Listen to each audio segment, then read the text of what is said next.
El tema de esta conferencia es neuroética en neurocirugía funcional, usando en forma específica el caso médico de Eva Perón, Evita, su lobotomía prefrontal secreta.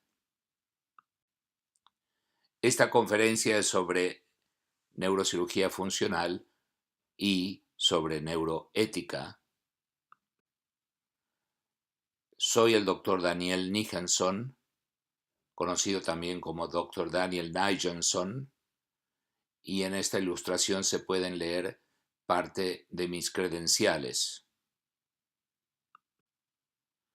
Soy un neurocirujano en la práctica clínica y académica, entrenado en la Mayo Clinic en Rochester, Minnesota, profesor de neurocirugía en la Universidad de Yale.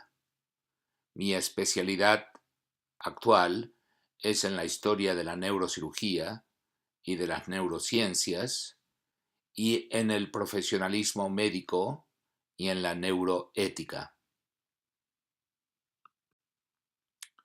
Nací y crecí en Mendoza, Argentina. Resido en Fairfield, Connecticut, en los Estados Unidos de Norteamérica. Soy ciudadano estadounidense y no tengo conflictos de interés ni mensajes políticos. Esta conferencia es también en parte sobre el cerebro humano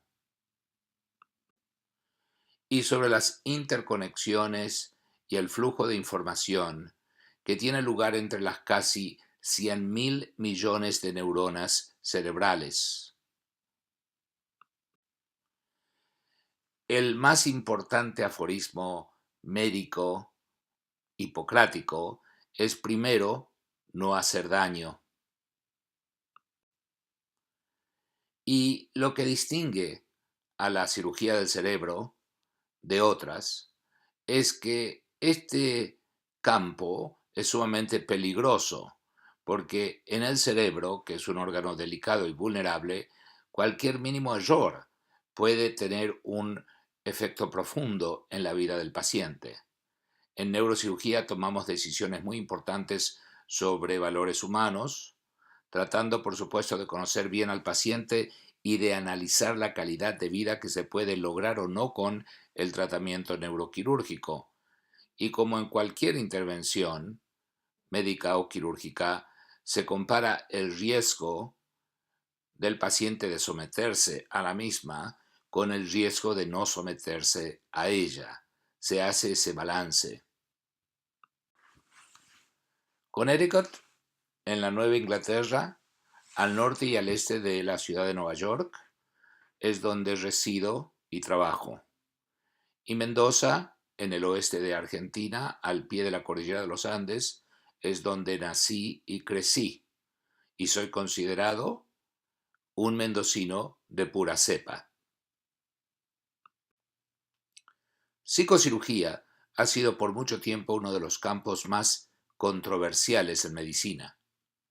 Y está de regreso gracias al gran progreso de las neurociencias y a la disponibilidad de nueva tecnología como neuromodulación. En el año 2002, William Safire definió a la neuroética como el examen de lo que es correcto o incorrecto, bueno o malo, acerca de los tratamientos, perfeccionamientos, intervenciones o manipulaciones del cerebro humano.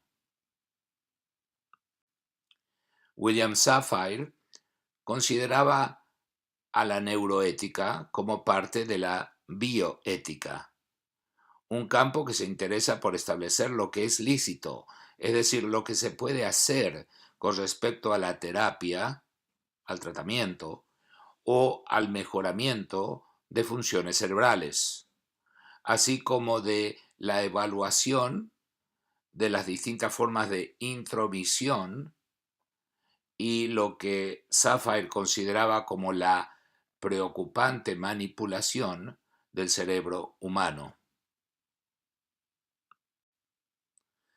Y según el doctor Alberto Carrara, neuroética es el estudio de las cuestiones éticas, legales y sociales que surgen cuando los hallazgos científicos acerca del cerebro son llevados a la práctica médica, a interpretaciones legales o a políticas sociales y sanitarias.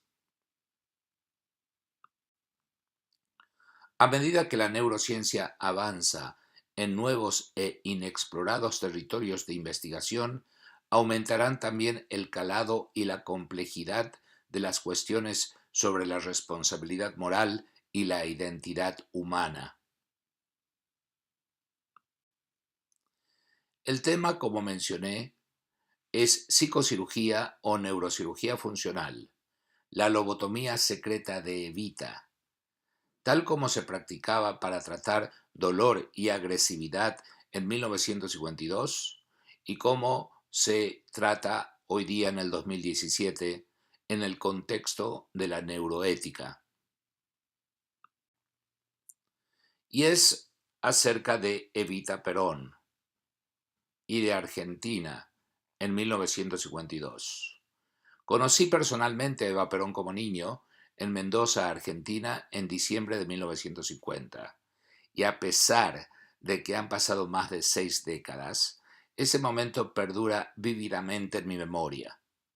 Con un equipo de colaboradores, pude revelar un secreto de Estado en la Argentina, un secreto que se suponía no iba a ser revelado en nuestras vidas.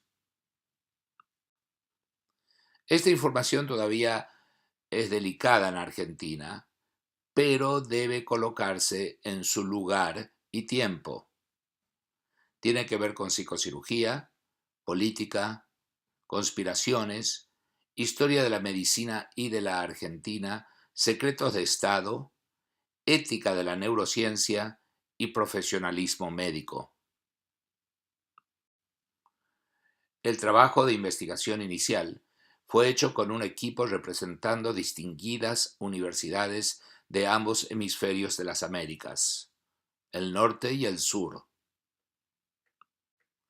Y esta es la lista de los coautores iniciales. Aparte de mí, el doctor Luis Sabastano, el doctor Alberto Kaplan, el doctor Edward Loos y el doctor Fabián Kremaski. Las publicaciones en 2011 y 2012 fueron en NeuroTarget en castellano y en World Neurosurgery en inglés. Y en World Neurosurgery el artículo fue con el título de Nuevas evidencias de una lobotomía prefrontal en los últimos meses de la enfermedad de Eva Perón, traducido del inglés al castellano. Y en NeuroTarget, nuestro artículo apareció en la tapa de la revista. En la revista Neurosurgical Focus, en julio del 2015, apareció mi artículo Lobotomía prefrontal en Evita fue para modificar comportamiento y personalidad y no solamente para controlar dolor.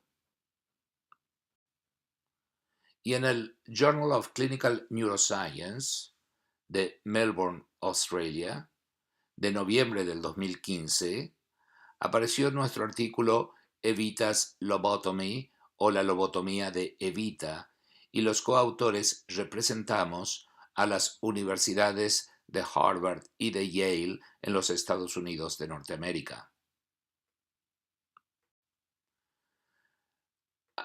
Han habido múltiples presentaciones sobre este tema, incluyendo en el Congress of Neurological Surgeons y en la American Association of Neurological Surgeons.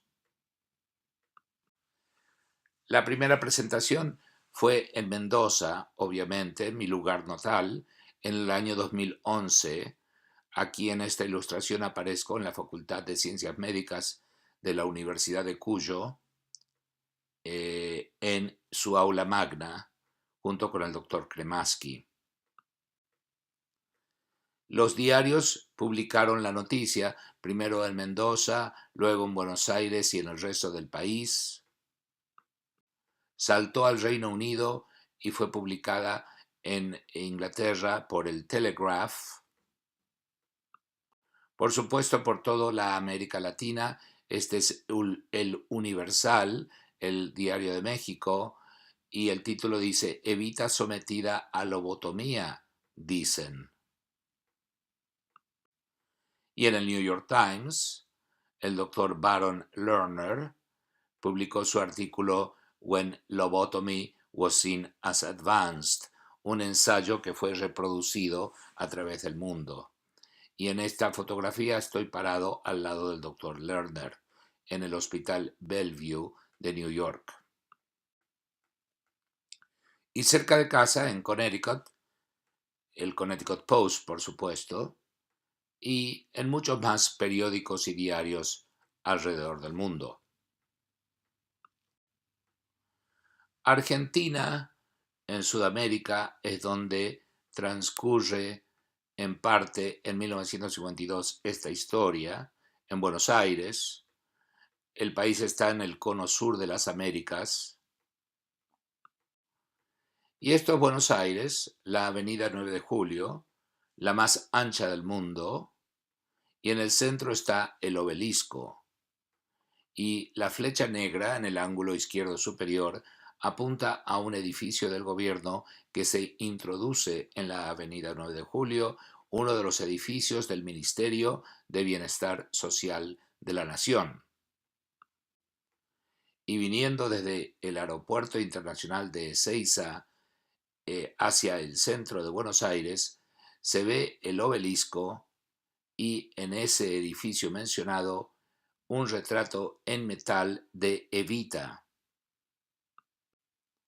Evita arenga con gran intensidad oratoria. Y también aparece sonriéndonos desde arriba al otro lado del edificio.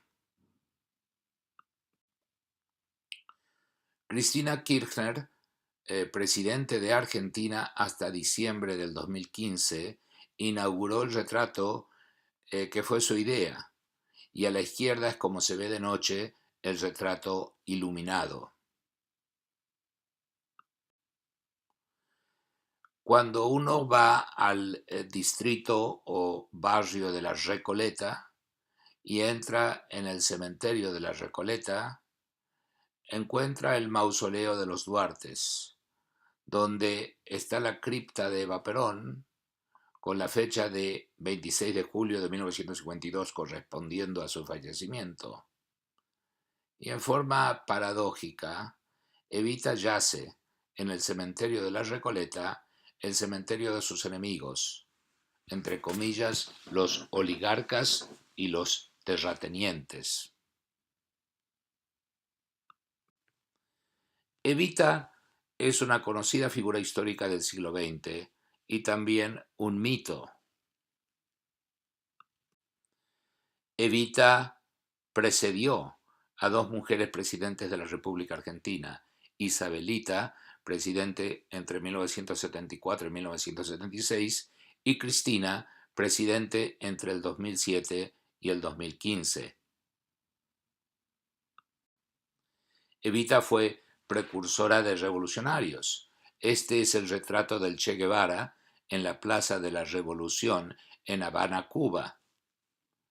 Hay que fijarse que es similar al de Evita en Buenos Aires y por supuesto no es una coincidencia.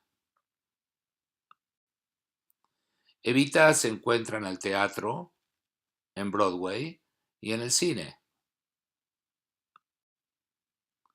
Evita. ¿Quién fue Evita? Eva Perón. Ella fue la segunda esposa de Juan Domingo Perón. Juan Domingo Perón fue presidente de Argentina 3 veces. Fue attaché militar de la Embajada Argentina en Roma al comienzo de la Segunda Guerra Mundial y fue un admirador de Mussolini y de Hitler. Perón regresó a la Argentina. Él se consideraba un intelectual, hablaba italiano y alemán aparte del español. Organizó una logia de jóvenes coroneles, en su mayoría llamada la GOU, G-O-U, y escaló la resbaladiza escalera de la política argentina. Fue un admirador de Mussolini y de Hitler, como mencioné, y fundó un movimiento político llamado peronismo o justicialismo, que combinaba en un comienzo al fascismo con un poco de nacionalsocialismo en forma criolla, populismo, gremialismo, demagogia, un anti-imperialismo tanto del tipo anti-yanqui americanismo como antisocialismo soviético. Juan Perón fue uno de los líderes de la posición del tercer mundo y estuvo involucrado en la fantasiosa formación de un cuarto Reich en la Argentina. Impuso el culto a la personalidad, autoritarismo y pragmatismo ideológico en la Argentina. ¿Y qué hay de Eva Perón Evita, nacida en 1919 y fallecida en 1952? Ella fue una actriz de radio y de cine. Había nacido como, entre comillas, hija ilegítima y había abandonado en forma temprana sus estudios en el colegio secundario. Fue primero amante y luego, para el 1946, el año de mi nacimiento, era la segunda esposa del presidente, primero coronel, después promovido a general, Juan Domingo Perón, quien era, por cierto, 24 años mayor de edad que Evita. Esta es la Casa de Gobierno en Buenos Aires, la llamada Casa Rosada, ubicada frente a la Plaza de Mayo. Evita era una rubia oxigenada que pasó de cenicienta a primera dama. Aquí se la ve vestida por Dior. Favorecía joyas exclusivas de Van Cleef y Arpels, vestidos lujosos y suntuosas limusinas. Argentina en el 47 era un país muy rico en ese entonces, y Juan y Eva formaron una pareja de poder. Evita era presidente del Partido Peronista Femenino y de la muy rica y poderosa Fundación Eva Perón, adorada por los gremios y por sus seguidores, los llamados descamisados. Ella era una gran oradora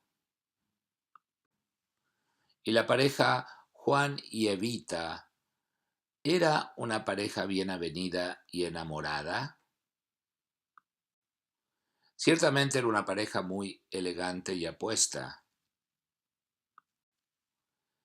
Ella era una oradora elocuente, la líder del ala izquierda del partido, la fundadora e inspiradora de evitismo dentro del peronismo,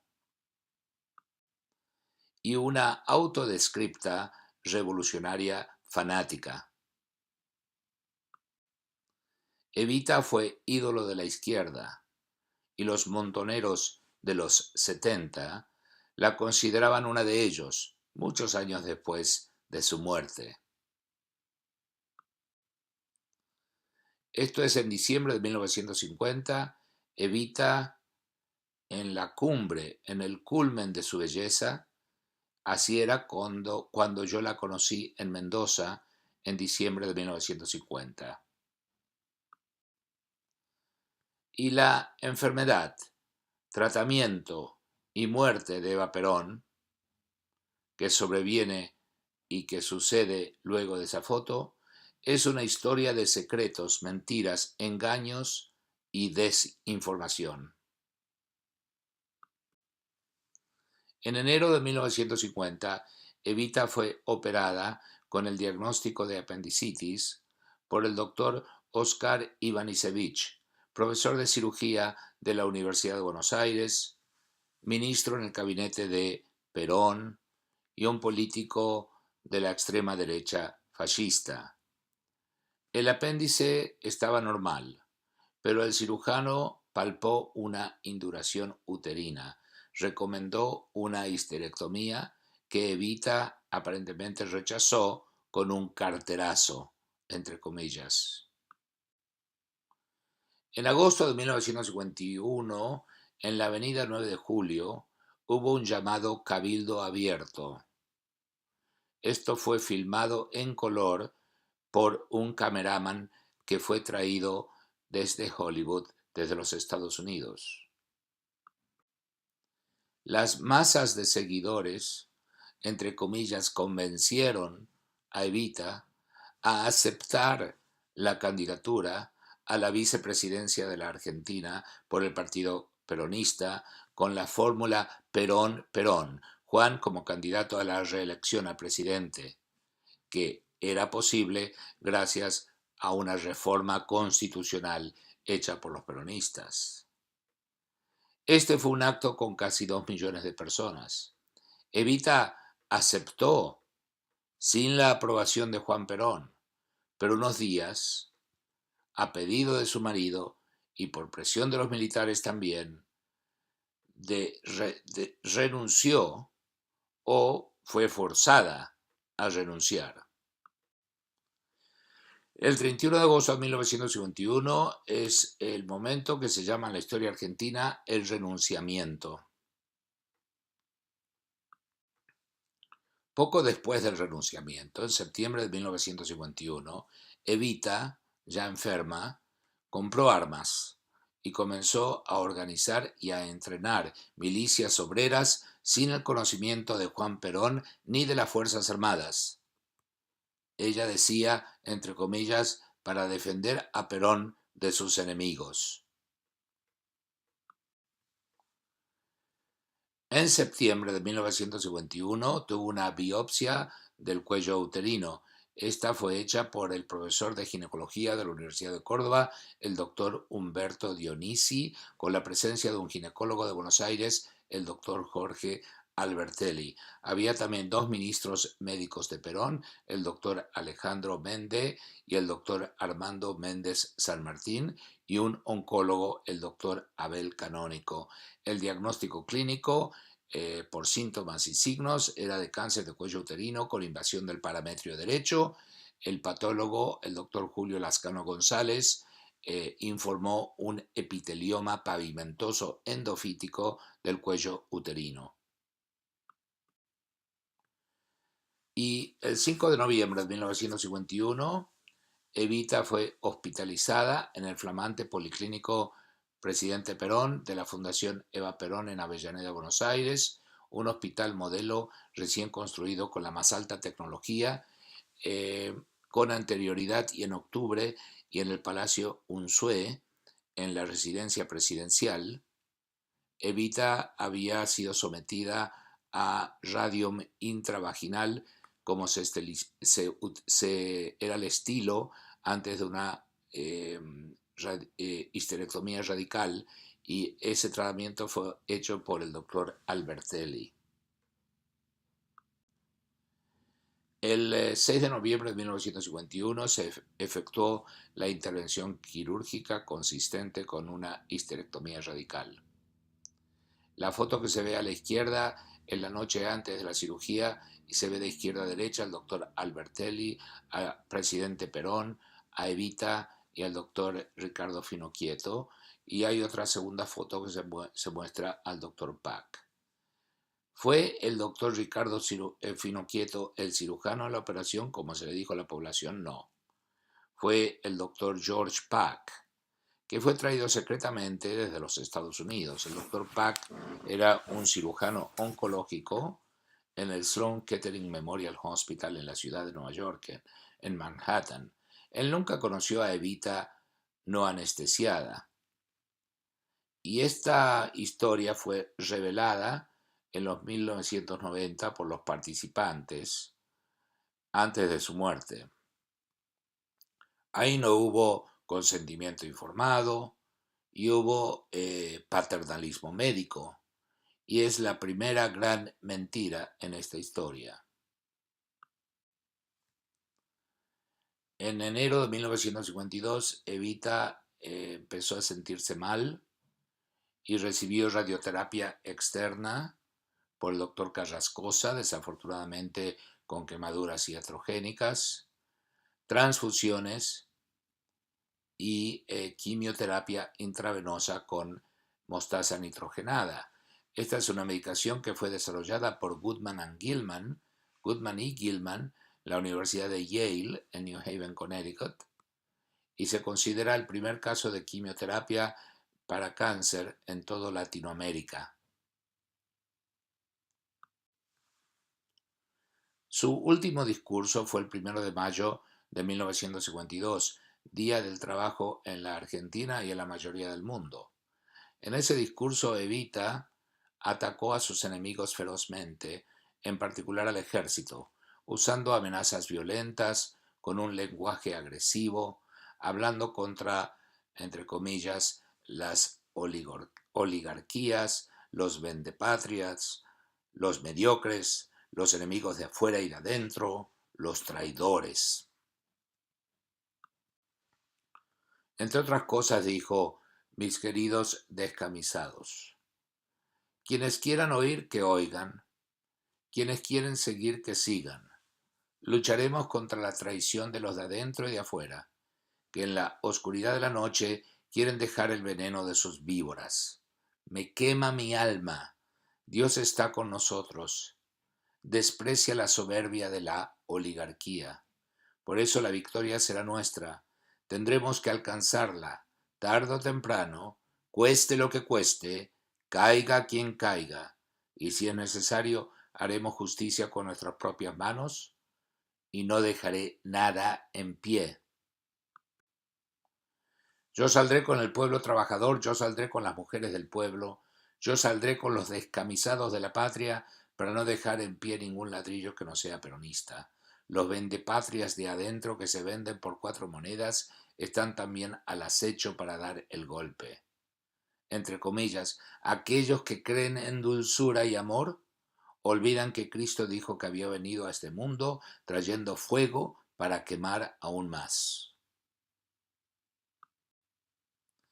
El 4 de junio de 1952 fue su última salida pública. Hay que recordar que es casi invierno en la Argentina. Ella estaba parada en un Packard convertible. Era la inauguración de la segunda presidencia de Perón y tenía un abrigo de piel que ocultaba un arnés metálico que la mantenía de pie. Ella sufría de cáncer uterino metastásico y tenía una severa anemia, estaba en dolor, se agitaba y se volvía agresiva fácil y frecuentemente.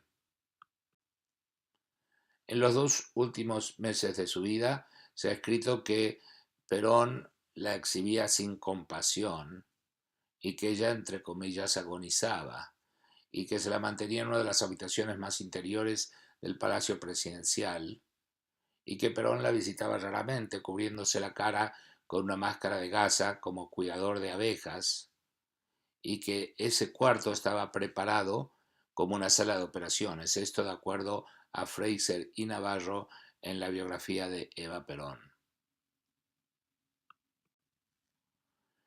Esta fotografía corresponde al fin de junio de 1952. Pensamos que después de la lobotomía tenía solamente 36 kilogramos de peso, 80 libras, y se ha dicho y escrito que Evita estuvo intermitentemente lúcida en los últimos 2 meses de su vida. El equipo médico tenía como jefe al doctor Ricardo Finocchieto, ayudado por el doctor Jorge Tayana y el doctor Alberto Tacchini. 2 consultantes llegaron de Alemania, el doctor Paul Uhlenbruck y el doctor Heinrich Kolk. Y se encontró luego que también dos estadounidenses, el doctor Alton Oxner y el doctor James Poppen. Evita murió el 26 de julio de 1952 a las 20:25. Desde ese entonces y hasta el 16 de septiembre de 1955, cuando tuvo lugar la revolución que derrocó a Juan Perón, en forma diaria se repetía en radio y televisión, interrumpiendo todos los programas: son las 20:25, hora en que Eva Perón, jefa espiritual de la nación, pasó a la inmortalidad. Este es el funeral de Eva Perón. El féretro fue llevado sobre una cureña militar. Millones de personas, llorando histéricamente, presenciaron uno de los funerales más impresionantes en la historia humana. El cuerpo fue embalsamado por el doctor Pedro Ara, un español radicado en la Argentina, profesor de anatomía en la Universidad de Córdoba. Dr. Ara eventualmente escribió un libro llamado El caso Eva Perón. En el mismo, cuando habla del examen superficial, dice que se notan, entre comillas, dos ligeras marcas en la frente, sobre todo en el lado derecho, en el tuber frontale. Luego de su muerte, se creó el llamado mito blanco de Evita y se la llama la madre de los pobres, la dama de la esperanza, la hermana de los enfermos, la pecadora arrepentida dedicada a la caridad, la santa, Santa Evita, como en el libro de Tomás Eloy Martínez. También se construyó el mito negro de Evita, y Evita ha sido descrita como satánica, como una serpiente hambrienta de poder, prostituta, sanguinaria, conspiradora y divisiva.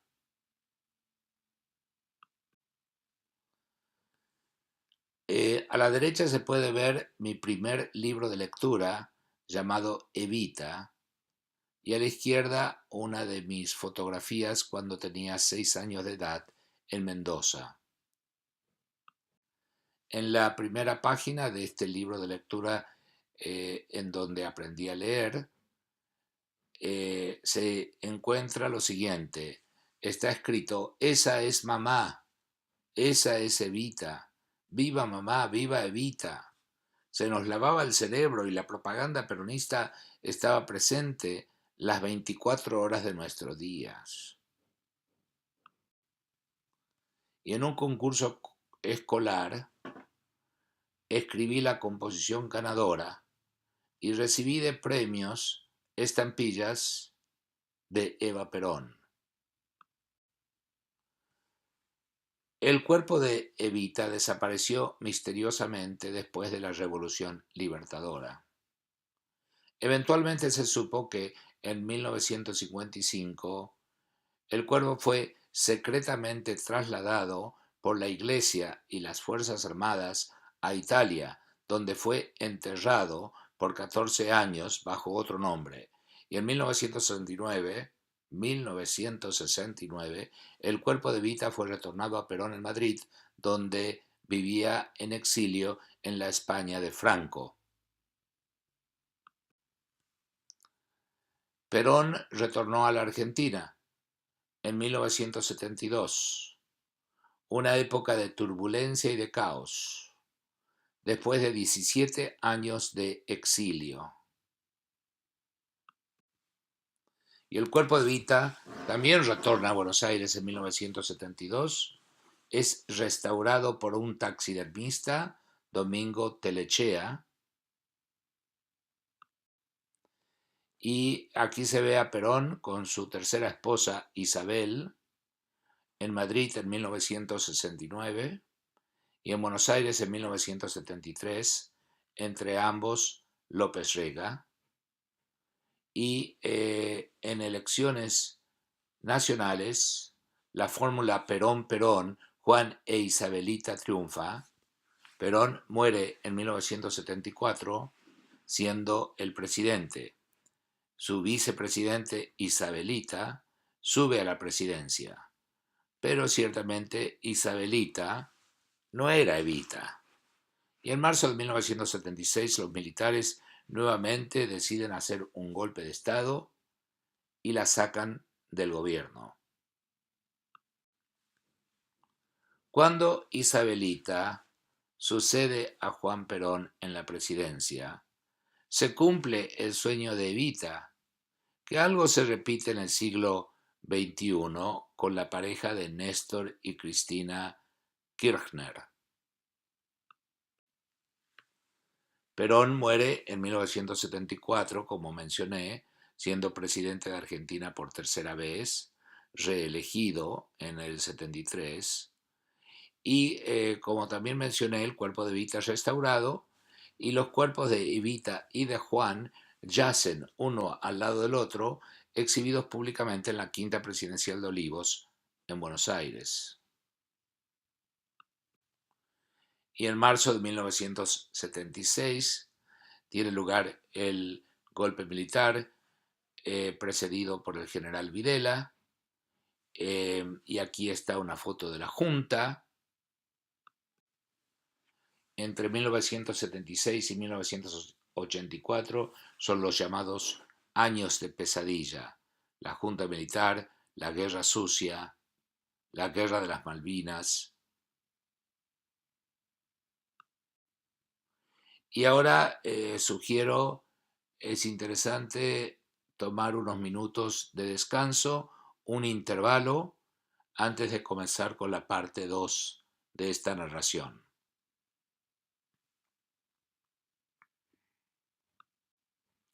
Parte 2. Soy el doctor Daniel Nichenson. El tema de mi conferencia es neuroética en neurocirugía funcional, con el caso específico de la lobotomía prefrontal secreta de Eva Perón Evita. Y estoy narrando la historia del secreto de la lobotomía prefrontal hecha a Evita en 1952. Como les mencioné, soy el doctor Daniel Nichenson, o Daniel Nichenson, y esta ilustración incluye parte de mis credenciales.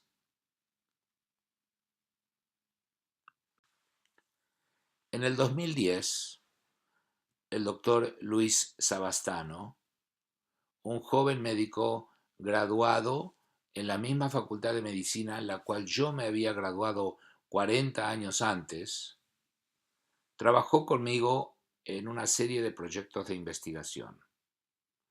El doctor Savastano es ahora residente de neurocirugía en la Universidad de Michigan, en Ann Arbor, en los Estados Unidos.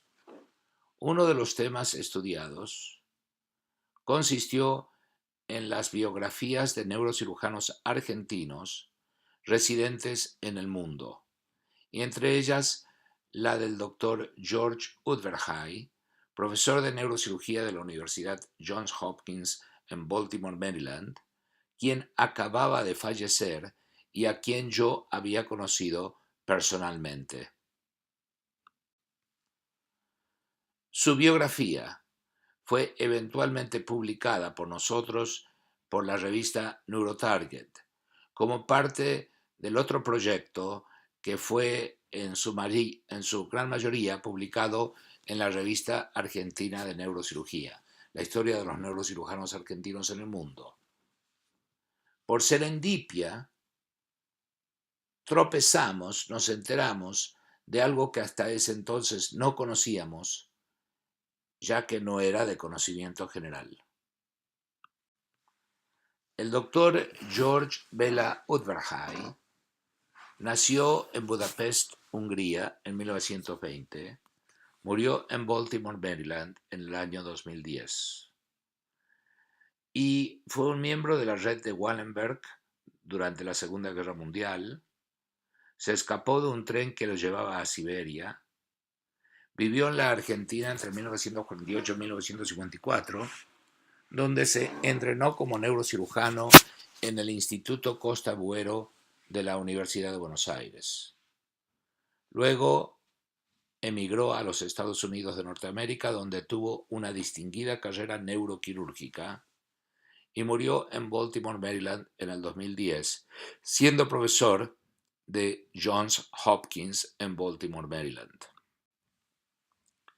El doctor Udvar-Háy, en una entrevista dada al periódico Baltimore Sun en el 2005, y repetido la historia en la necrología del 2010, que aparece también en el mismo diario, dio una declaración choqueante. Dijo que Eva Perón tuvo una lobotomía prefrontal en 1952 y que él había participado en la misma, que se había hecho por dolor, que la había emaciado y que había terminado como una persona patética que daba lástima. Y por supuesto esto nos impresionó enormemente, ya que no había aparecido en ninguna publicación, revista, libro, película, documental. Y ante esta sorpresiva información hicimos un proyecto de trabajo para tratar de confirmar la validez de las declaraciones del doctor Udvar-Háy de que Eva Perón Evita había tenido una lobotomía prefrontal o algún otro procedimiento neuroquirúrgico para dolor. Y las conclusiones fue que evidentemente encontramos suficiente evidencia que prueba la validez de sus declaraciones. Para la investigación usamos una gran red social en ambos hemisferios de las Américas y dirigí un equipo de colaboradores. Debo mencionar que todo esto es antes de Facebook y LinkedIn, pero por supuesto ya usando el Internet. Uno de los colaboradores de nuestro trabajo fue el doctor Edward Loss Jr., ha sido el doctor Loss, quien fuera el estudiante favorito del doctor Udvar-Háy en Baltimore. El doctor Loss también fue uno de mis mentores durante mi entrenamiento como neurocirujano en la Mayo Clinic en Rochester, Minnesota, en los 70. Esta es una fotografía parcial del Departamento de Neurocirugía de la Mayo Clinic en 1972 en Rochester, Minnesota. Y en la fila de abajo sentado se ve al lado derecho con un asterisco rojo al doctor Loss, y parado al final, segundo de la izquierda, con otro asterisco rojo, es mi fotografía. Somos, evidentemente, eslabones de una larga cadena. Yo conocí al doctor Udvar-Háy, por cierto, en la Mayo Clinic, cuando el doctor Loss lo trajo como profesor invitado a dar conferencias.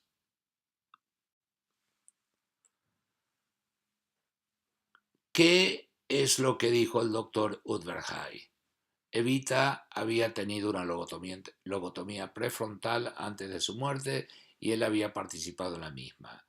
¿Qué es la lobotomía prefrontal?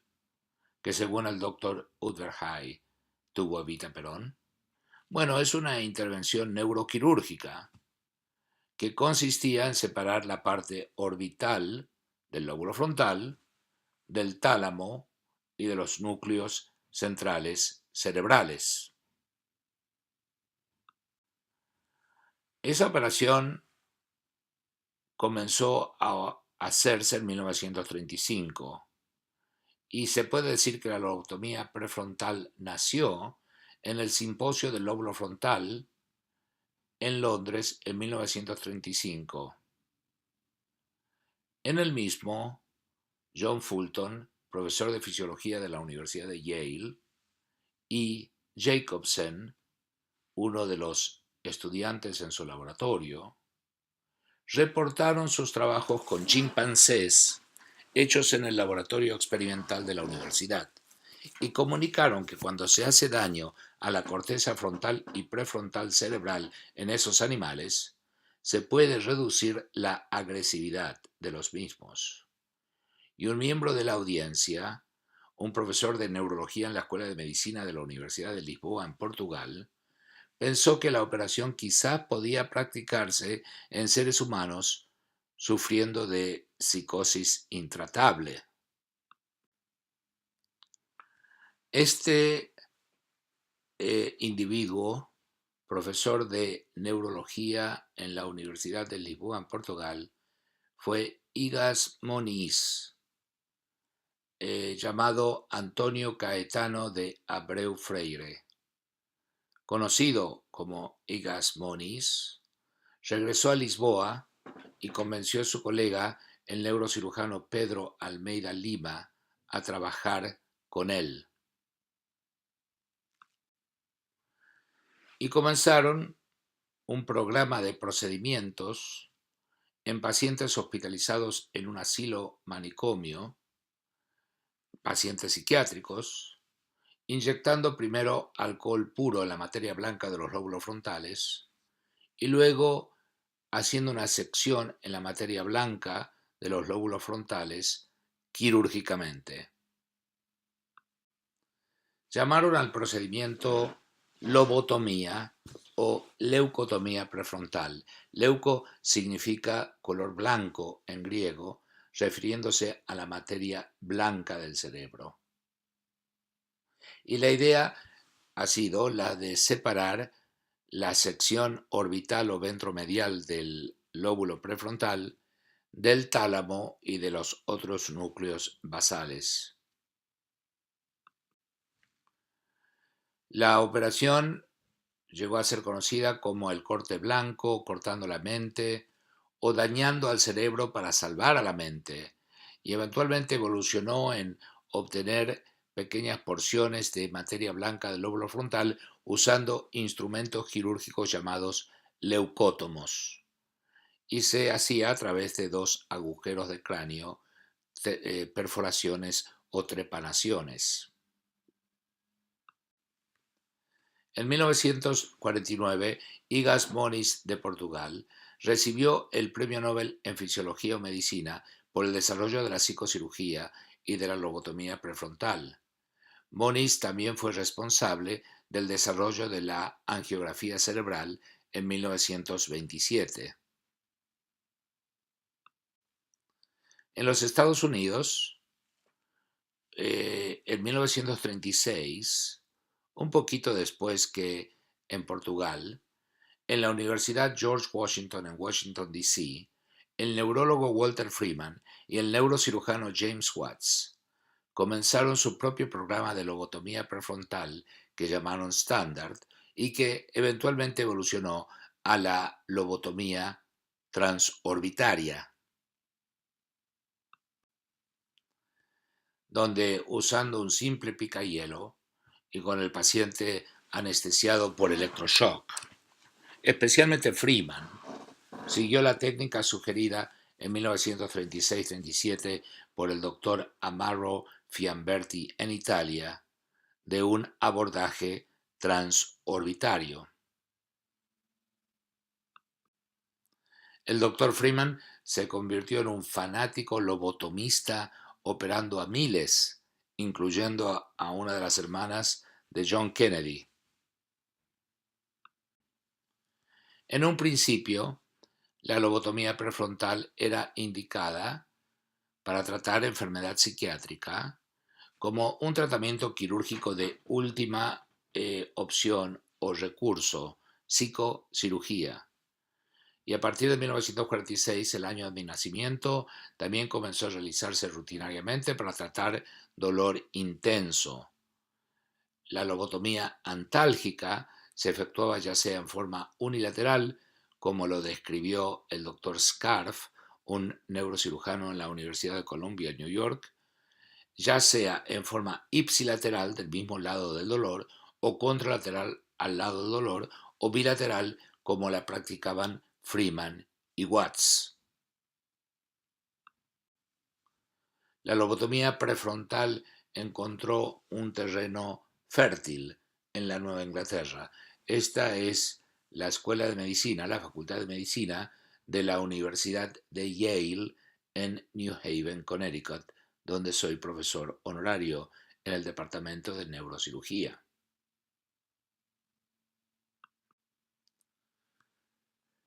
Después de todo, Harvey Cushing, el padre de la neurocirugía moderna, era de Yale, y John Fulton, el padre de la psicocirugía, también lo era.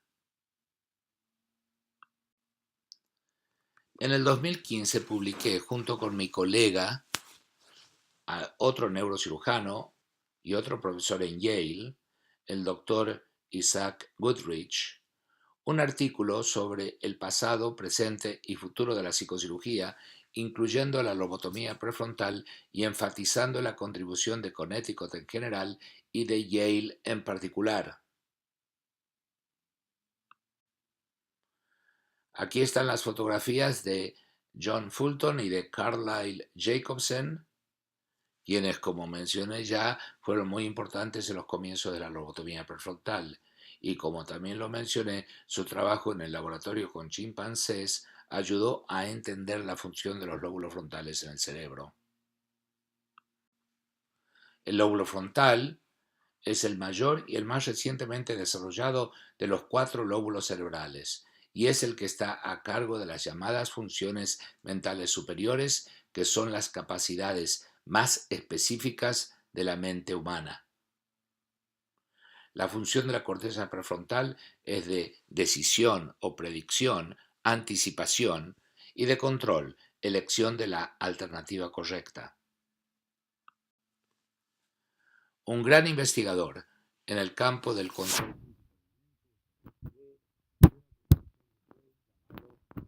Manuel Delgado, que luego se retiró para ser profesor en Madrid, en España. Sus experimentos fueron muy innovadores. Otro gran psicocirujano fue el doctor William Scoville, también un profesor de Yale, que en Hartford, Connecticut, trabajaba mucho en el Institute of Living del Hospital Hartford.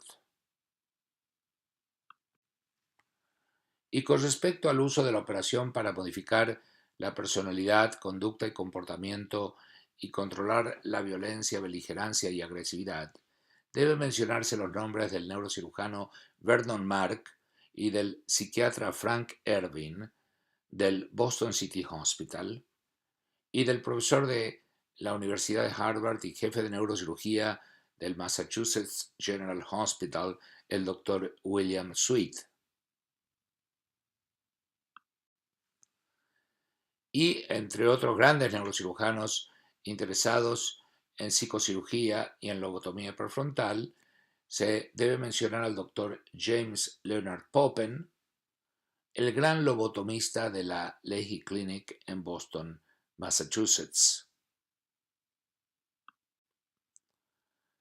El doctor Popen describió el llamado, entre comillas, abordaje superior para la lobotomía prefrontal, llamado así porque la operación se hacía desde arriba del cráneo a través de 2 trepanaciones frontales anteriores a la sutura coronal. Popen removía 2 botones óseos llamados rondeles y luego de abrir las cubiertas meningias, comenzando por la dura madre, penetraba con instrumentos la materia blanca del lóbulo frontal, llegando a la zona medial y orbital, que luego desconectaba de sus conexiones con los núcleos cerebrales centrales. Entre 1949 y 1952 hubieron 5.000 lobotomías por año. Solamente en los Estados Unidos de Norteamérica, una tercera parte de ellos con abordaje transorbitario. más de 40.000 en el mundo. Este es un cerebro humano mostrando una lobotomía prefrontal bilateral efectuada con un abordaje superior a la Poppen. El doctor James, considerado también, o llamado también Big Jim Poppen, nacido en 1903, fallecido en 1978 a la edad de 75 años, escribió un atlas de técnicas neuroquirúrgicas que fue muy leído y consultado por mi generación de neurocirujanos. Las tres indicaciones principales de la lobotomía o leucotomía prefrontal a finales de los 40 y principios de los 50 eran: número uno, como tratamiento de enfermedad psiquiátrica, especialmente para calmar agitación, ansiedad, locura y desintegración, anejenación. Número dos, tratar dolor intratable, especialmente por cáncer terminal. Y número tres, para control mental, modificación de comportamiento y personalidad para el manejo de comportamiento agresivo. Y con respecto a violencia y agresividad, en su libro Violencia y Cerebro, Mark y Ervin citan un famoso aforismo hipocrático: remedios extremos son muy apropiados para enfermedades extremas. Y durante los desórdenes civiles de los 1960 en los Estados Unidos, cuando los guetos en las grandes ciudades hervían y se quemaban, los mencionados Mark Ervin y Sweet publicaron varios artículos sugiriendo que para pacificar a los líderes de las manifestaciones urbanas tendría que considerarse lobotomizarlos. Estamos hablando de 1969-1970. Después de un gran incremento en volumen, la psicocirugía y otros tratamientos radicales para enfermedad mental comenzaron a declinar, como lo explica este libro de Elliot Wallenstein. Coincide la declinación con la aparición de la cloropromacina o toracina, aprobada en 1953-1954 y presentada como la droga que podía lograr una lobotomía química. Hay que recordar que los antidepresivos no existían en 1952 y los opiáceos eran mal usados en 1952. El problema también era que el uso indiscriminado de la lobotomía tenía efectos severos, secundarios, riesgos muy cercanos a los efectos deseados, creando serios problemas éticos. Por lo que hubo una reacción muy seria. Lo más problemático éticamente ha sido el uso de la psicocirugía para modificar la personalidad y el comportamiento por razones políticas en pacientes considerados como rebeldes, renegados, desconformes, opositores, gente difícil. Y la reacción incluyó películas como estas hechas en Hollywood, como La Naranja Mecánica y en Atrapados sin Salida. Y en prisiones estatales, en California, en los Estados Unidos, como Atascadero y Vacaville, neurocirujanos operaron rutinariamente a prisioneros para controlar agresividad usando lobotomía prefrontal. Y veremos que algo similar ocurrió cuando el doctor Poppen estuvo en la Argentina. Y la reacción a estas noticias fue tal que el Congreso de Estados Unidos creó una comisión dirigida por el doctor Kenneth John Ryan, un representante, un diputado de Massachusetts. La misma emitió el famoso reporte Belmont en 1974, estableciendo los principios éticos y las reglas y directivas de protección de sujetos humanos sometidos a investigación biomédica y de conducta. Y esto fue publicado en julio de 1974 en el Acta Nacional de Investigación. Es interesante mencionar que, a pesar que los críticos de la psicocirugía querían que la comisión prohíba la práctica de la misma, el reporte de Belmont concluyó que psicocirugía podía proveer beneficios a muchos pacientes con riesgos aceptables y que no tenía que abolirse, pero tenía que controlarse en forma muy cuidadosa. Y procedimientos como la capsulotomía anterior de Thaler-Ash, la tractotomía subcaudada de Knight, la cingulotomía anterior de Ballantyne y la leucotomía límbica de Cosgrove se desarrollaron y fueron efectuados en muchos pacientes, y en tiempos modernos cirugía estereotáctica, imagenología, neurofisiología, computación y tecnología robótica y neuroquímica continúan avanzando este campo. Los procedimientos ablativos están actualmente siendo progresivamente reemplazados por técnicas de neuroestimulación cerebral profunda, estereotáctica, con neuromodulación de los circuitos neurológicos en el caso de enfermedades psiquiátricas intratables, en dolor crónico y o intratable y en condiciones neurológicas diversas. En el laboratorio de neuroingeniería de la Mayo Clinic en Rochester, Minnesota, trabaja el doctor Kendall Lee, un graduado de la Universidad de Yale, que ha desarrollado un sistema que le permite medir niveles de serotonina in vivo y en tiempo real en el cerebro cuando él hace estimulación cerebral profunda para controlar depresión y otras condiciones. Su sistema es miniaturizado, inalámbrico y controlado por ordenadores y permite monitorear los niveles de neurotransmisores químicos durante neuromodulación para desórdenes psiquiátricos y neurológicos en los cuales hay una disrupción de los circuitos neuronales, contando con una información precisa y en el momento. Volviendo a Evita.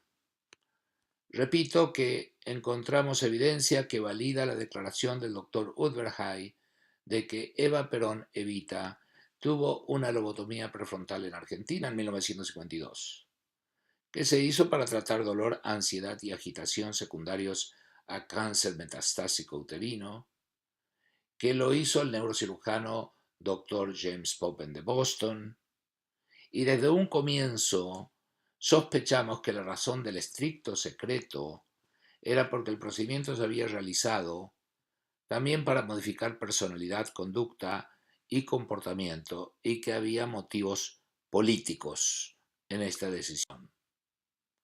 En las memorias inéditas del Dr. George Udvar-Hájy, conseguidas a través de su hijo, también médico, a través del Dr. Laws, se puede leer, entre comillas, que se efectuó una lobotomía prefrontal a Evita para tratar su dolor y que a partir de entonces la paciente se convirtió en una dama emaciada, en una persona patética y que daba pena. Sabemos que la lobotomía es un tratamiento bizarro, pero nuevamente, como les conté, estaba de moda, claro, como último recurso y opción, en 1952, para el tratamiento de dolor intratable, especialmente por cáncer asociado con ansiedad. Era una terapia de elección en ese entonces y en ese lugar, pero si todo esto es cierto, ¿por qué tanto secreto y por qué por tanto tiempo?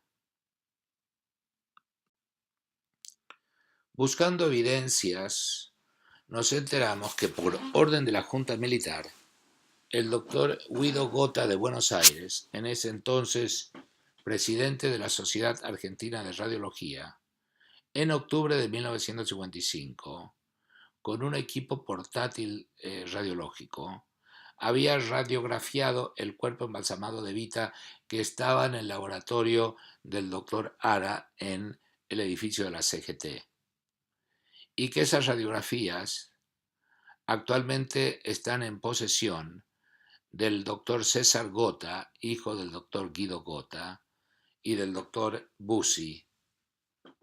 Pedimos que se nos enviaran esas radiografías por vía de internet y nos enviaron radiografías de todo el cuerpo donde se aprecia enfermedad metastásica, como el tórax, el abdomen y los miembros superiores e inferiores. Pero ¿qué hay de las radiografías de cráneo? Nos dijeron que estaban transpapeladas y cuando los interpelé al respecto me las negaron.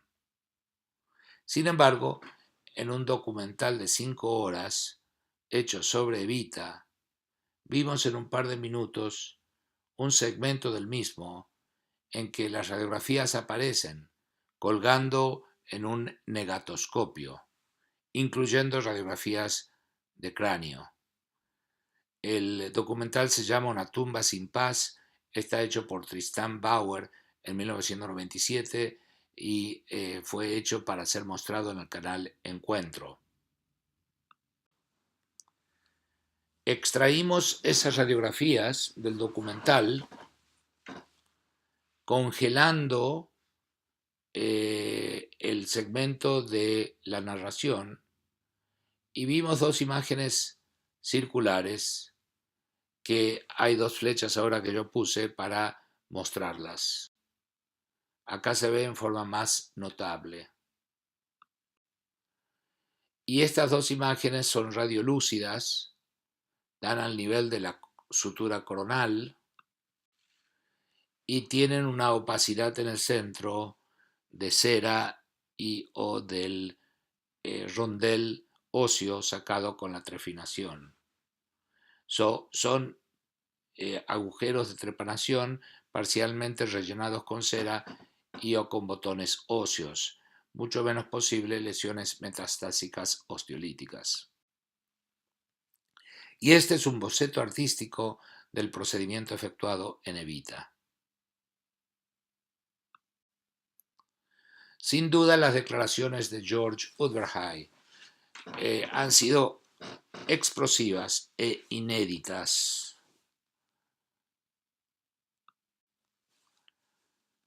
Hablemos ahora del Dr. Popen, nacido en 1903, fallecido en 1978 a la edad de 75 años y a quien también conocí personalmente, el jefe de neurocirugía de la Leahy Clinic en Boston, Massachusetts. Escribió un libro sin colofón, Perón el hombre, y en el boletín de la Leahy Clinic de la primavera de 1998 se puede leer que entre los alumni está el neurocirujano James Popen, quien fuera convocado a Buenos Aires para operar a Evita Perón, y a Los Ángeles para operar al senador Robert Kennedy.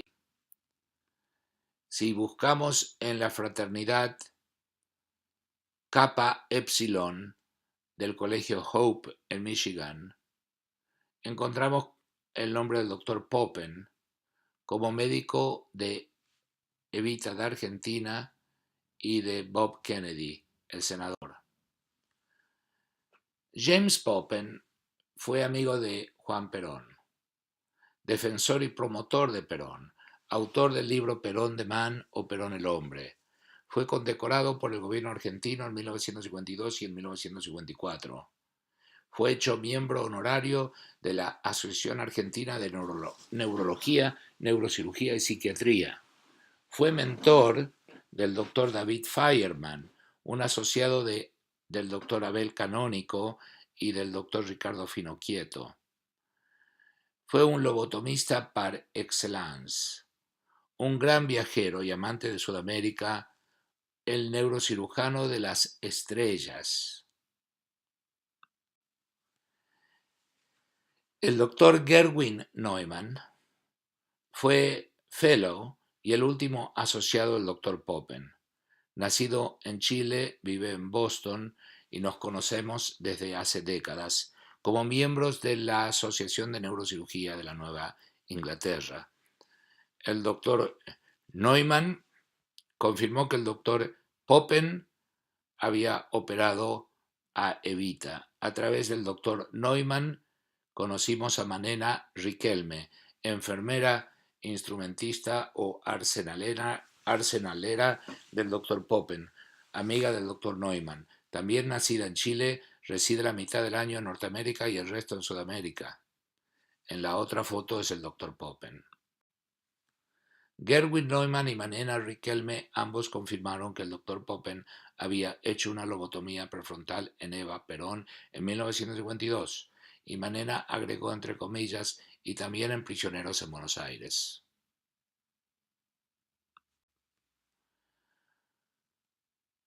Manena era la enfermera instrumentista, como se dice en Chile, arsenalera, y la confidente del Dr. James Poppen. Acá se los ve a ambos en 1965 en Boston, Massachusetts.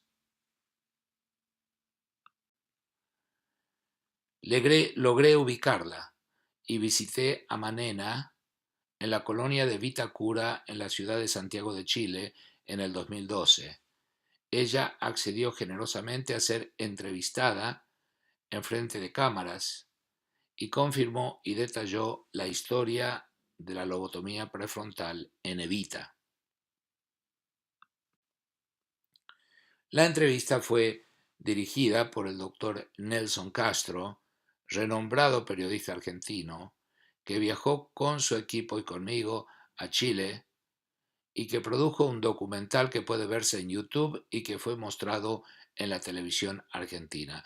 Nelson Castro también escribió un libro, Los últimos días de Eva, historia de un engaño.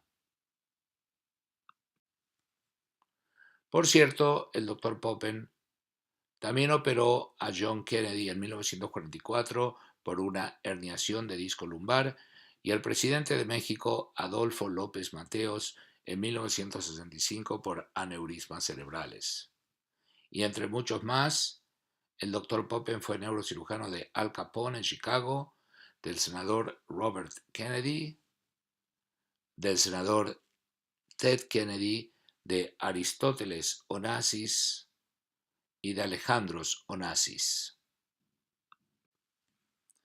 Encontramos fotografías confirmatorias de la visita de Poppen a Buenos Aires.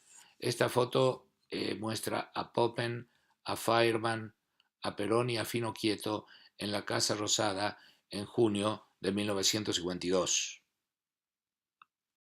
Y esta otra fotografía muestra al Dr. Poppen con el Dr. Fino Quieto en Buenos Aires en julio de 1952. Se puede ver al Dr. Ricardo Fino Quieto usando moño negro y una banda negra en la manga de su saco, como era la costumbre cuando uno mostraba duelo y como se pidió a la población vestirse después del fallecimiento de Evita. Nos enteramos que la señora de Poppen tenía joyas de Evita que habían sido dadas a su marido después de la operación por el general Perón. ¿Quién asistió al doctor Poppen? Por supuesto el doctor David Fireman, el último fellow que había tenido en Boston de Argentina, y su traductor en Buenos Aires, y su amigo. Iban a pescar a los lagos del sur, cerca de Bariloche. También lo asistió el doctor George Udvarhey, que era el residente de neurocirugía en la Costa de Buero. En esa época los doctores Matera, Carrillo, Fino Quieto habrán estado cerca. Recibí una carta de un colega de California en el 2011, el doctor Yancey Beamer, que contó que en una reunión neuroquirúrgica el doctor Poppen le había confiado que él había operado a Evita y que habían guardias armadas dentro de las salas de operaciones porque tenían miedo de un acto terrorista o una explosión dentro de la misma. ¿Cuándo tuvo lugar la intervención? Seguramente junio 1952. Tuvo lugar en una habitación preparada como sala de operaciones en el Palacio Presidencial, el Palacio Unzué, que como ya algo mencioné, fue derribado en 1955 por los militares que derrocaron a Perón para evitar que se convirtiera justamente en un santuario a la memoria de Evita. En este predio se encuentra actualmente la Biblioteca Nacional de Argentina.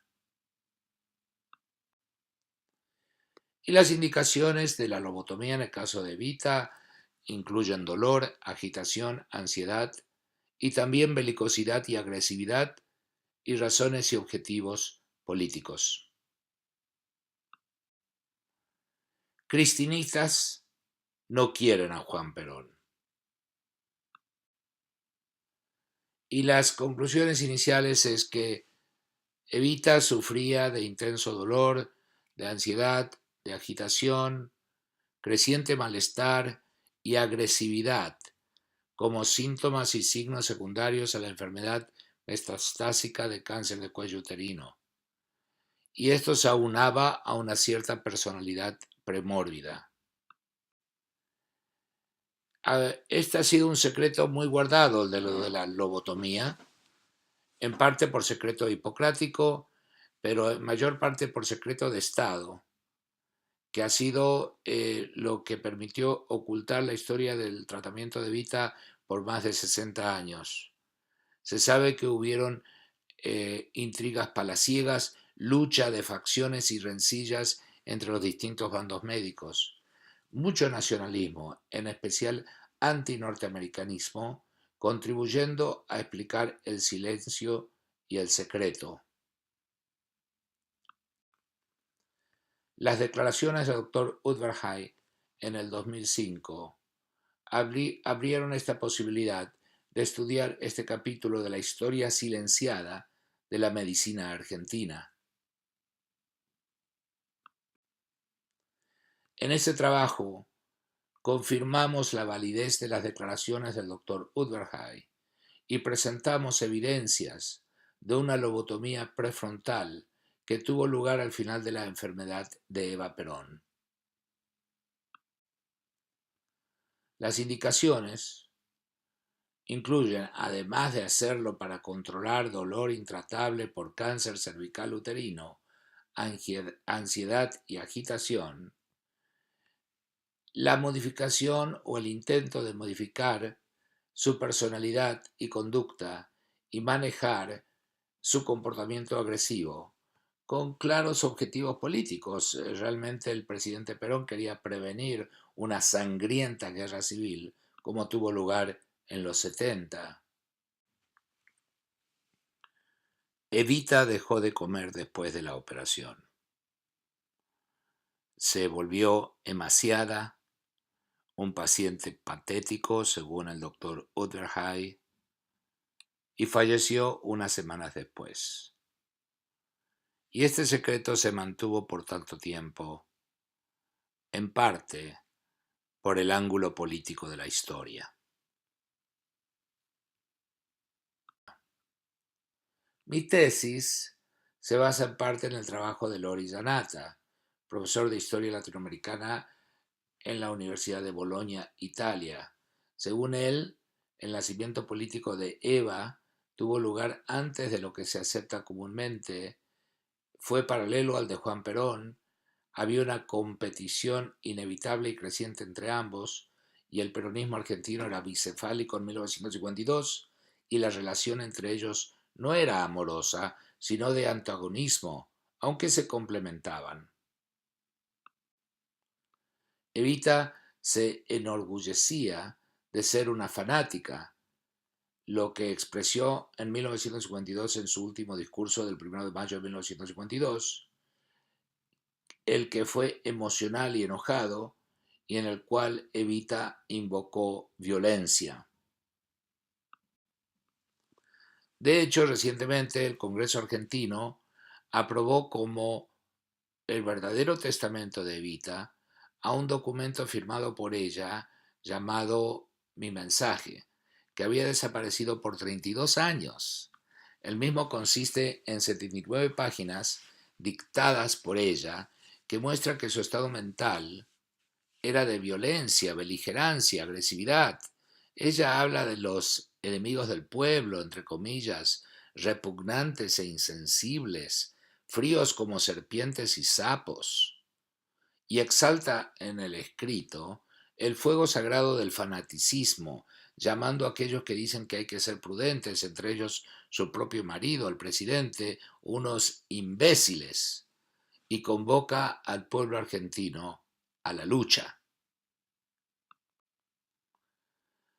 Es muy probable que Perón ordenara que se traiga secretamente a la Argentina al doctor Popen desde Boston, Massachusetts, para lobotomizar a su esposa, cuando se enteró de la compra de las armas y del comienzo del entrenamiento de las milicias obreras en la isla del Cerrito, Paso de la Patria, provincia del Chaco, en la Argentina.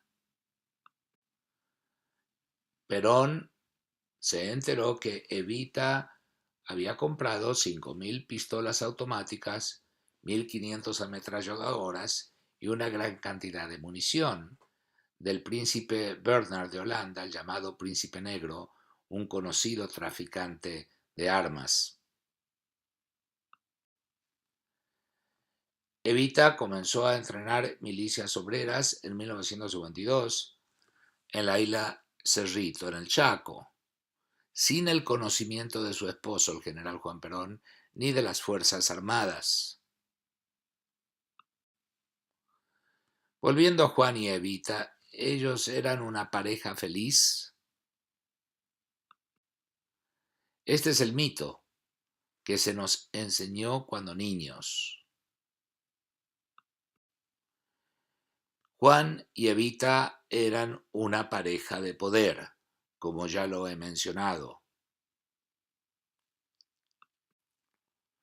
Juan y Evita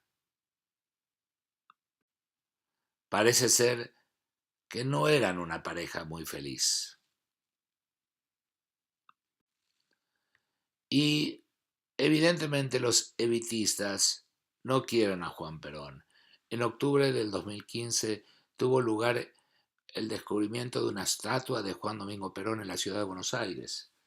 Y el acto se celebró sin la presencia de evitistas como Cristina o La Cámpora, una organización evitista. La lobotomía prefrontal a Evita no fue solamente para controlar dolor, sino para modificar su conducta y comportamiento y personalidad por raison d'état, con objetivos políticos, y fue orquestada por su esposo, quien ordenó la operación. El doctor Popen fue simplemente un instrumento. El propósito más plausible de la lobotomía fue el de evitar o prevenir una guerra civil en la Argentina entre el ala izquierda y el ala derecha del Partido Peronista y entre peronistas y antiperonistas. Desafortunadamente, esta guerra civil tuvo lugar más tarde, durante los 70, en la llamada Guerra Sucia. Y siguiendo el moto de Yale, Lux et Veritas, luz y verdad, yo acuso a aquellos que a propósito mantienen secreta esta historia dramática que el público tiene todo el derecho de conocer. Yo acuso al general Perón por pedirle al doctor Popen que haga una lobotomía a su esposa, no solamente para aliviar dolor, sino también para cambiar su comportamiento. El objetivo de la operación era reducir la agresividad de Evita, neutralizándola y a sus seguidores. Y las intenciones políticas del general Perón eran las de proteger su propio gobierno de un golpe de Estado liderado por su propia esposa. También, y como estadista, el general quería prevenir una guerra civil en Argentina. Todo esto se hizo con la participación de un puñado de individuos de su entorno. Incluso, también yo me atrevo a acusar a la víctima de la lobotomía, a Evita, por su agresividad descontrolada, manifestada en belicosas arengas, incitando violencia y promoviendo una guerra fratricida y por haber comprado armamento para comenzar a entrenar milicias obreras. Su enfermedad evidentemente aceleró su fanatismo. Acuso al doctor Ramón Carrillo, neurocirujano y ministro de Salud, amigo de Perón, y a los otros neurocirujanos argentinos y al doctor Ricardo Finocchieto, famoso cirujano, por haber traído en forma secreta y engañada al doctor Poppen a la Argentina. Con respecto al doctor Poppen, debo mencionar que en ese entonces era considerado como uno de los mejores neurocirujanos del mundo. Pero no hubo un consentimiento informado, no se actuó al servicio del Estado, perdón, no se actuó al servicio del paciente, se actuó al servicio del Estado. Y un no fue el haber lobotomizado a prisioneros políticos en la prisión donde se encontraban. Y estoy muy consciente de lo que se ha escrito sobre el tema de cómo hablar de los muertos. Y quiero repetir que mi único propósito es encontrar la verdad y defender la ética y el profesionalismo. La operación fue hecha sin obtener un consentimiento informado y ni siquiera sin el conocimiento de Vita. El doctor Poppen se convirtió en un instrumento del Estado y fue manipulado por una política latinoamericana bizantina y laberíntica de la cual él no podía ni siquiera tener la mínima idea de lo que se trataba. Ciertamente todos podemos caer en la misma trampa, pero el hecho es que fue una violación de la neuroética y del profesionalismo médico. La historia, sin embargo, tiene que colocarse en su lugar y en el momento. Todo esto transcurrió, sin embargo, después de los juicios de Nuremberg, aunque antes del reporte de Belmont. La enfermera Riquelme reveló que el doctor Poppen, a pedido de Juan Perón, realizó la lobotomía en varios pacientes en la prisión. Y la enfermera también comentó que el doctor Poppen fue muy secretivo y que ella pensó que en parte es porque mantuvo el secreto porque le habían pedido no divulgarlo y en parte porque él se sentía muy mal por haber participado en ese evento y uno se pregunta si el doctor Poppen al final se dio cuenta de que había sido usado por Perón.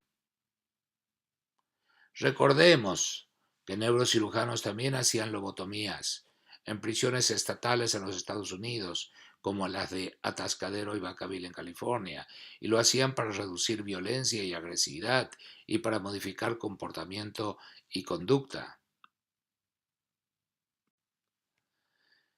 En el siglo XX, tanto en la Unión Soviética comunista como en la Alemania fascista nazi y en la China roja, la medicina retrocedió y bajó a un nivel de barbarie oscura y sin precedente, cuando estos sistemas autoritarios corrompieron la ética de la profesión médica.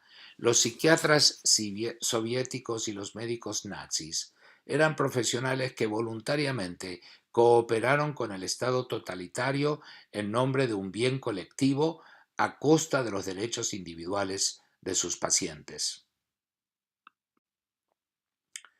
Mis últimas publicaciones causaron un frenesí periodístico. BBC publicó la historia de la lobotomía en Evita en el 2015. La historia apareció en varios periódicos en muchos idiomas, en chino, italiano, en francés y en muchos más. En portugués, en el diario Mayor de Sao Paulo e incluso en griego. Fui invitado a dar prestigiosas conferencias en el Beaumont Medical History Club en New Haven, en la Asociación Americana de Neurocirujanos, en el Congreso de Neurocirujanos,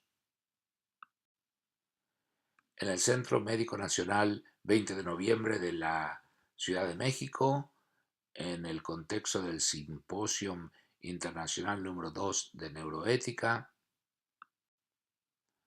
Y con respecto a neuroética y neurocirugía funcional, deben mencionarse los principios de consentimiento informado y del análisis de riesgos-beneficios y del concepto hipocrático que lo primero es no hacer daño, primum non nocere, famoso aforismo hipocrático. Y también en lo que se refiere a neuroética y a neurocirugía funcional, debe mencionarse que es un campo muy dinámico, con innovación e investigación constante, en los cuales se aplican los principios de la Declaración de Helsinki del 2002, el reporte de Belmont de 1979 y la necesidad en la neuroética de tener un equipo multidisciplinario. En la historia de la psicocirugía hemos evolucionado de trepanaciones al abordaje estereotáctico.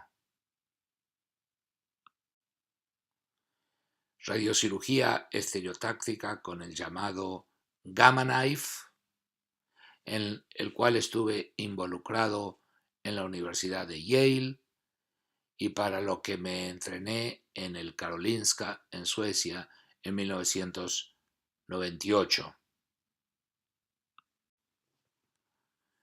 Y quiero también mencionar estimulación cerebral profunda como anticipado por Michael Crichton en el siglo XX. Estimulación cerebral profunda y neuromodulación y ultrasonido enfocado guiado por resonancia magnética como una de las nuevas técnicas ablativas. Marcapasos cerebrales y el WINGS. Ya les conté de Kendall Lee en la Mayo Clinic. Ahora Kendall ha cerrado el circuito con servomecanismos y combinado el WINGS con el MINGS al cerrar el loop. Lee y Nijenson en Yale en enero del 2015. Y pensando en el futuro, optogenética y otras tecnologías de carácter revolucionario. ¿Se podría intentar hacer un diagnóstico psiquiátrico en el caso de Evita? Si usaríamos el ICD-10, quizás se podría decir que Evita sufría de un desorden de personalidad antisocial, una psicopatía, un desorden de personalidad caracterizado por un patrón de desprecio de los derechos de otros y de las reglas de la sociedad. ¿Es esta una entidad nosológica real? Evidentemente Evita tenía estados recurrentes de belicosidad y furia descontrolada, seguidos por violencia verbal o física. Todo esto se agravó en los últimos meses de su enfermedad. Hay que mencionar que hay agresividad en raros síndromes genéticos como Gilles de la Tourette y Lesch-Nyhan.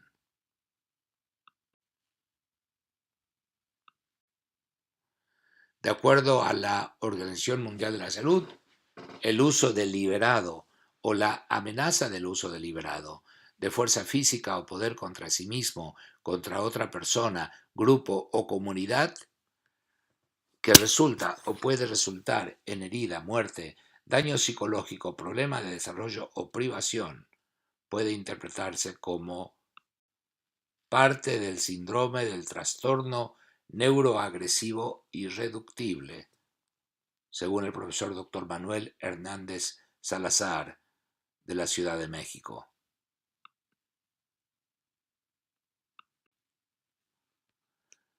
Agresividad o furia descontrolada. Tiene una etiología muy compleja y multifactorial. Hay evidencias de cambios endógenos, como una sobreexcitación del circuito de la furia o el circuito de Papez ubicado en el sistema límbico y conformado por el complejo nuclear amigdalino, hipotalámico, la ínsula y la cápsula interna, o por una inhibición a nivel superior en la corteza orbitofrontal, que es la encargada de modular el comportamiento, y una inhibición de la circunvolución del cíngulo anterior. Y personas con antecedentes de experiencias violentas, predisposiciones genéticas y ciertas patologías han sido relacionadas con agresividad, con excitación o inhibición de ciertas áreas cerebrales que disminuyen el umbral para disparar los comportamientos agresivos. Con respecto a los abordajes terapéuticos, hay varios blancos que incluyen las amígdalas, el cíngulo, el hipotálamo y en algunos casos la cápsula interna. Y el tratamiento de desórdenes de agresividad con cirugía funcional demandan un cuidado extremo, ya que el diagnóstico puede ser hecho por influencias políticas. Esta advertencia es dirigida no solamente a los investigadores y cirujanos, sino también a la sociedad en general. Aquí hay una lista de procedimientos lesionales o ablativos y de estimulación cerebral profunda para el tratamiento de comportamiento agresivo y desórdenes con agresividad. El tratamiento quirúrgico de comportamiento agresivo es controversial desde la perspectiva médica y ética.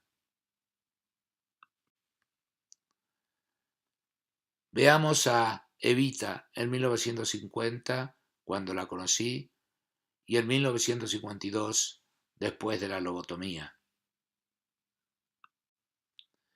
Y así como se dice que el lóbulo prefrontal está intensamente interconectado con el sistema límbico, con los ganglios basales como el striatum, con áreas corticales primarias y secundarias y áreas de asociación de multimodalidad,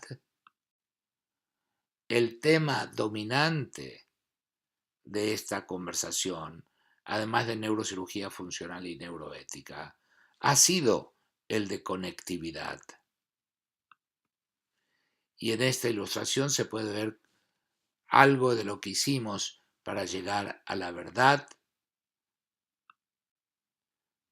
y lo narrado es un estudio de la enfermedad y del tratamiento y muerte de Eva Perón, de la evolución de la neurocirugía funcional o psicocirugía, con fines antálgicos y ansiolíticos y también para cambiar personalidad y controlar agresividad, enfatizando el papel de la lobotomía prefrontal como terapia psiconeuroquirúrgica de moda en la década de los 50 y sus complicaciones neuroéticas, contextualizando las declaraciones del Dr. Udvarhaj y proporcionando evidencia del rol desempeñado por el neurocirujano Dr. James Poppen de la Leahy Clinic de Boston, Massachusetts, de los Estados Unidos de Norteamérica, dando evidencia de la situación política en Buenos Aires.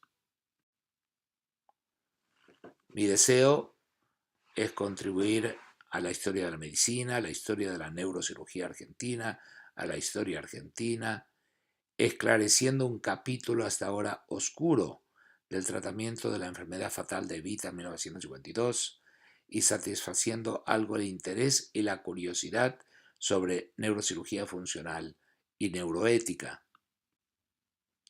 Este es el conectónomo cerebral y el cerebro global, y todo esto desde mi cerebro hacia vuestro cerebro. Muchas gracias. Y saludos desde Connecticut. Muchas gracias.